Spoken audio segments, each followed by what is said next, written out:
مجھے موبائل میں فحش چیزیں دیکھنے کی عادت پڑ گئی ہے، بہت چھوڑنے کی کوشش کی ہے مگر نہیں چھوٹ رہی۔ آپ سے درخواست ہے کہ کوئی حل بتائیں جس سے میں یہ برائی چھوڑ سکوں۔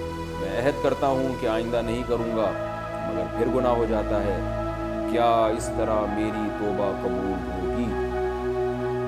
100 بار گر توبہ شکستی باز آ، کہتے ہیں 100 دفعہ بھی اگر آپ نے گناہ کیا ہے تو آپ 100 دفعہ توبہ کریں۔ توبہ کا دروازہ موت تک کھلا ہوا ہے۔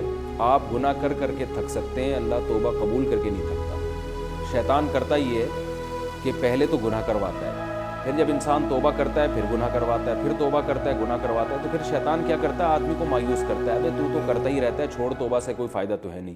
تو یہ شیطان کا دوسرا حملہ ہے۔ ایک حملہ وہ تھا جب اس نے گناہ کروایا تھا، ایک حملہ وہ ہے جب وہ توبہ سے آپ کو روک رہے ہیں۔ ہمارے ایک دوست تھے، بہت برائیوں میں مبتلا ہو گئے، کلاس فیلو تھے، تو میں ان کو لے گیا، حضرت حکیم اختر صاحب رحمہ اللہ تعالیٰ سے بیعت کرا دی میں نے ان کو، تو ان کی شراب بھی چھوٹ گئی اور بھی برائیوں میں مبتلا تھے، چھوٹ گئے، لیکن پھر ان سے گناہ ہو گیا۔ پھر انہوں نے توبہ کی، 2-4 دفعہ گناہ ہوا، پھر توبہ کی، تو ایک دن مجھے ملے، کہنے لگے یار اب تو توبہ کرتے ہوئے شرم آ رہی ہے۔ تو میں نے اپنے شیخ کو بتایا کہ یہ کہہ رہے ہیں کہ توبہ کرتے ہوئے شرم آ رہی ہے، تو انہوں نے فرمایا کہ ان کو کہیں کہ توبہ توڑتے ہوئے شرم آنی چاہیے، کرتے ہوئے تھوڑی آنی چاہیے۔ یعنی ان کو شرم اس پہ آ رہی تھی کہ یار بار بار گناہ کر کے توڑ دیتا ہوں، کس منہ سے توبہ کروں میں؟ تو فرمایا توبہ توڑتے ہوئے شرم آنی چاہیے، اتنی شرم آئے کہ توبہ نہ توڑیں، اب کرتے ہوئے شرم آ رہی ہے۔ تو توبہ کے بغیر تو بھائی ہمارے پاس آپشن نہیں ہے، کیونکہ ہم جہنم کی آگ برداشت نہیں کر سکتے۔ گناہ 100 دفعہ ہوا ہے، 100 دفعہ توبہ کریں گے۔ دیکھیں ایک آدمی کے پاس ایک ہی ڈریس ہو اور وہی ہر شادی میں اس کو وہی پہن کے جانا ہے اور جانا بھی صاف ستھرا ہو کے، تو وہ ڈریس اگر 100 دفعہ بھی میلا ہوگا تو آپ یہ سوچ کے اس کو دھونا نہیں چھوڑ دو کہ یار اتنی دفعہ میلا ہو چکا ہے، جب بھی دھوتا ہوں پھر میلا ہو جاتا ہے۔ بھائی جب بھی میلا ہوگا آپ کے پاس کوئی دوسرا ڈریس تو ہے نہیں، تو آپ کو اسی کو دھو کے جانا ہے۔ تو اب آپ کے پاس نہ کوئی اور اللہ ہے، نہ آپ کے پاس جہنم میں جانے کا کوئی آپشن ہے، تو اب اللہ بھی ایک ہی ہے، معاف کرنے والا بھی وہی ہے، اور آپ بھی شیطان کی باتوں میں آ کے بار بار گناہ کرتے ہیں۔ تو پہلا کام تو یہ کرنا ہے، 100 بار بھی دن میں تو گناہ ہوگا تو آپ نے 100 بار توبہ کرنی ہے، یہ اس کا عزم کریں، میں توبہ نہیں چھوڑوں گا انشاءاللہ، یہ آپ نے پکا عہد کرنا ہے۔ دوسری بات، توبہ کی تکمیل میں یہ ہے کہ گناہ چھوڑنے کے اسباب بھی اختیار کیے جائیں۔ یعنی توبہ تو کہتے ہیں کہ جو ہو چکا اس پہ ندامت فی الحال چھوڑ دیں اور آئندہ نہ کرنے کا عزم، پکا عہد کریں کہ آئندہ نہیں کروں گا، دل میں نیت بھی ہو کہ نہیں کروں گا۔ اور اس کے بعد پھر توبہ کی تکمیل یہ ہے، یعنی آپ نے سچی توبہ کی ہے یا نہیں کی، اس کی علامت ہے کہ آپ گناہ سے بچنے کے اسباب بھی اختیار کریں۔ مثال کے طور پر موبائل پر آپ کو فحش فلمیں دیکھنے کی عادت پڑ گئی ہے تو چھوڑ دیں موبائل، اینڈرائڈ کچھ دنوں کے لیے، آپ سادہ موبائل رکھ لیں۔ لوگ کہتے ہیں اس کے بغیر گزارا نہیں ہے، تو جب موبائل نہیں تھا تو گزارا کیسے ہوتا تھا؟ کوئی پروگرام آپ نے علماء کا دیکھنا ہو تو اپنے کسی دوست سے 2 منٹ کے لیے ادھار لے لیں، یا اس کو بتا دیں یار مجھے دکھا دو۔ نہیں بھی ہوتا تو گناہ سے بچنا بہرحال پہلے ضروری ہے۔ تو ایک کام تو آپ نے یہ کرنا ہے، کچھ دن کے لیے موبائل چھوڑ دیں آپ۔ دوسرا کام یہ کرنا ہے کہ جب بھی گناہ آپ سے ہوگا، دوسرا کام آپ نے یہ کرنا ہے کہ وہ تمام چیزیں جو آپ کو گناہ کی طرف لے کر جاتی ہیں، کیونکہ انسان یہ چیزیں دیکھتا ہے تنہائی میں، وہ تنہائی اختیار نہیں کرنی آپ اپنا سونے کا کمرہ ایسا رکھیں جہاں دوسرے بھی موجود ہوں، اور اس طرح کا کوئی انوائرمنٹ نہ ہو جو آپ بالکل تنہا اور بالکل اکیلے ہو جائیں۔ یہ بھی بہت خطرناک چیز ہے، اس سے انسان کی طبیعت گناہ کی طرف مائل ہوتی ہے۔ تیسری چیز، آپ نے اپنے آپ کو اتنا بزی کر دینا ہے فزیکل ایکٹیویٹیز میں کہ آپ جب شام کو سونے کے لیے لیٹیں تو بری طرح تھک چکے ہوں اور آپ کو بستر پہ میٹھی نیند آ جائے۔ یہ بھی کام آپ کریں، اور اس سے جم وغیرہ جائیں، جاگنگ کریں اور ایکسرسائز کریں۔ اس سے فائدہ یہ ہوتا ہے کہ ہر وہ چیز جو انسان، جب آپ جم جاتے ہیں نا، ایک تو آپ کی انرجی یوٹیلائز ہوتی ہے اچھے کاموں میں، آپ کی باڈی گرو کرے گی۔ دوسرا، نفسیاتی طور پہ بھی اس سے آپ صحت مند ہو جاتے ہیں کہ آپ کو اب جسم بنانے کی فکر لگ جاتی ہے، ہر وہ کام جو آپ کی باڈی کو نقصان دے گا آپ اس سے بچیں گے۔ یہ جو فوج فلمیں دیکھتے ہیں، اور ظاہر ہے پھر یہ ہینڈ پریکٹس اور ان چیزوں میں اپنی صحت بھی برباد کرتے ہیں، تو ان چیزوں سے انسان بچ جاتا ہے، جم کی وجہ سے یا فزیکل ایکٹیویٹیز اگر صحت مند رکھیں گے ان سے بچ جاتا ہے انسان۔ تو یہ دو طرح سے بچتا ہے جو میں نے آپ کو بتایا۔ تیسرا کام آپ نے کیا کرنا ہے، سوتے وقت آپ کوئی اچھی کتاب مطالعے کے لیے رکھیں اپنے پاس۔